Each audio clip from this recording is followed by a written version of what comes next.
Hi, this is Jack Stanley. I wanted to sit and talk about a dear old friend who's long since been gone, um, Dave Farr. He died in 1985, long, long time ago. But he was a dear friend and a good friend of many of my friends, and it was my fortune to go up to Martha's Vineyard, where he had a house. He had a house in Edgartown, and in the summer, we would all go up there and spend like 2 weeks up at his house. Ah, it was so much fun. I had the best times, probably some of the best times of my life up there.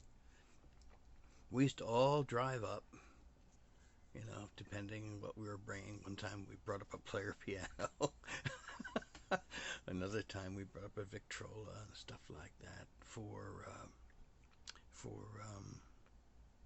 for Dave's house and stuff like that. Dave's house was an incredible thing. And Dave's house had belonged to his mother, and when his mother passed away, she left it to him. And every time he would enter that house, he would always tap the walls and say, "Thanks, Mom." I thought that was so beautiful. This was no ordinary house. This house was from the mid 18th century. It had been built before the American Revolution. It was a true seafaring cottage, and it had been an inn, and it had a varied and fascinating history.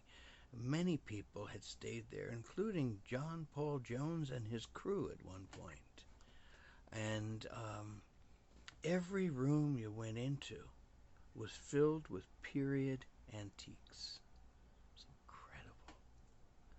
And we used to all sit outside and drink beer or whatever. And the bathroom was behind the garage. That's where the what do they call them? The yellow tomatoes used to be. and so his house was right on the water in Edgartown. I mean, incredible property. Um, but there was nobody there in those days. This is in the 1970s. It wasn't anywhere near as crowded. I used to get on a little motorcycle and I would drive from Edgartown to Gay Head and drive all over the island. I had so much fun. Dave would take me around and show me stuff.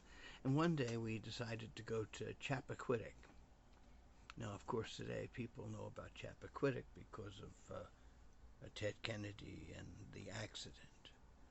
And of course, when you went to Chappaquiddick, of course, you had to take the On Time, which was a little ferry that went from Edgartown to Chappaquiddick. It was all of maybe 200 feet.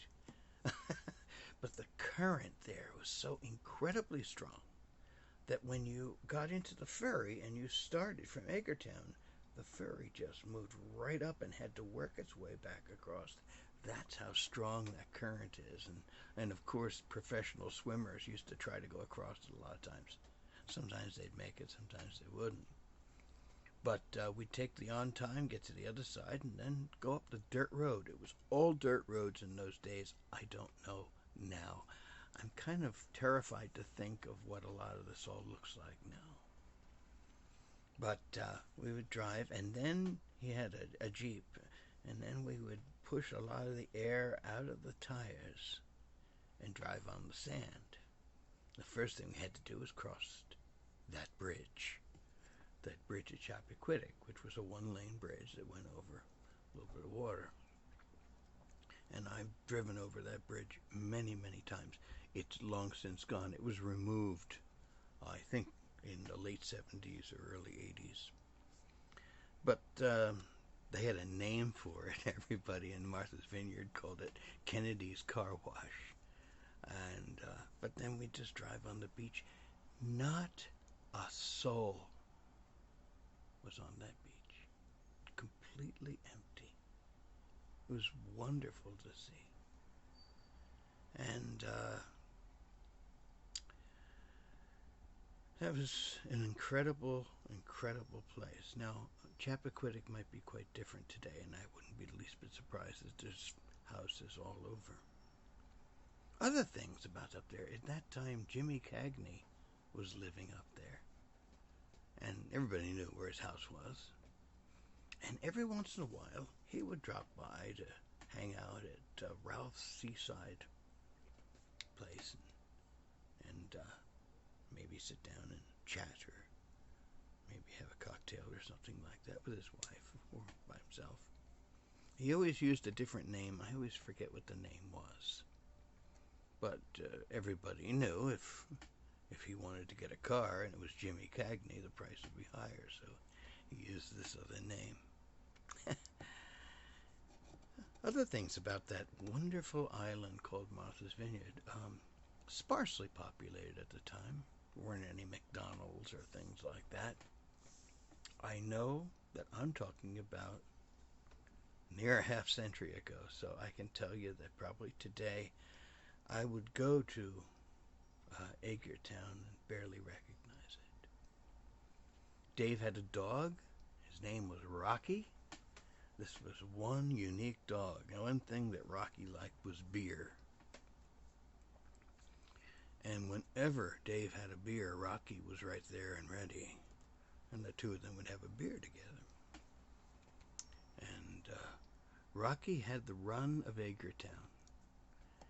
You know, he would leave the house and he would go downtown. Everybody knew Rocky. And everybody would go, "Hi, Rocky." And then, of course, the dog catcher would come, pick him up, and bring him back to Dave's house. This was a different world, a different time. And, you know, I was sitting down, laying down. I was in the hospital and hooked up to all kinds of tubes and stuff like that and didn't have too much to do. And so I started thinking about this and remembering this.